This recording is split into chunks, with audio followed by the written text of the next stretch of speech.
పుష్ప 3 ఖచ్చితంగా వస్తుంది. సైమా స్టేజ్ మీదే సుకుమార్ క్లారిటీ ఇచ్చేశాడు. దుబాయ్లో జరిగిన సైమా అవార్డ్స్ ఈవెంట్లో అక్కడ జరిగిన కొన్ని మాటలు, కొన్ని అనౌన్స్మెంట్లు ఫ్యాన్స్ గుండెల్లో నెలలుగా ఉన్న అనుమానాలను క్లారిటీ ఇచ్చేశాయి. అందరికీ తెలిసినట్టు పుష్ప 2 సినిమా 2024లో భారీ హిట్ అయింది.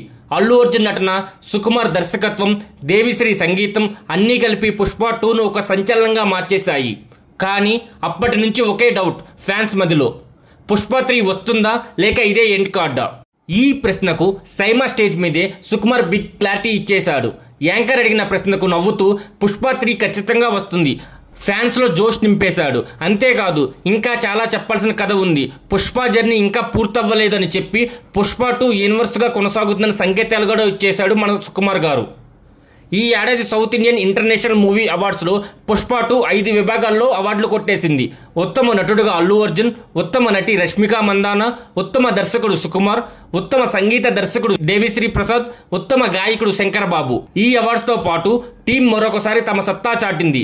అల్లు అర్జున్ స్టేజ్ మీదకి వచ్చి ఇది మా టీం హార్డ్ వర్క్ ఫలితమని చెప్పుకొచ్చాడు. అప్పుడు ఫ్యాన్స్ గుండెల్లో గర్వం నిండిపోయిందని చెప్పుకోవాలి.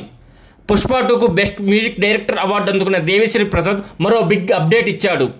పవన్ కళ్యాణ్ హరిశంకర్ కాంబోలో వస్తున్న ఓజీ సినిమాకు సంగీతం అందిస్తున్నాడు దేవిశ్రీ ప్రసాద్. ఇటీవల ఒక పాటను షూట్ చేశారంట. ఆ పాట పవన్ కళ్యాణ్ విన్నాక చాలా బాగుందని మెచ్చుకున్నారంట.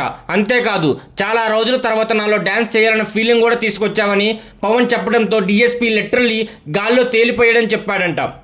ఇంకొక ఆసక్తికర విషయం ఏమిటంటే సుకుమార్ రామ్ చరణ్ కాంబోలో రాబోయే సినిమా కోసం దాదాపు ఏడాది టైం పడుతుందంట.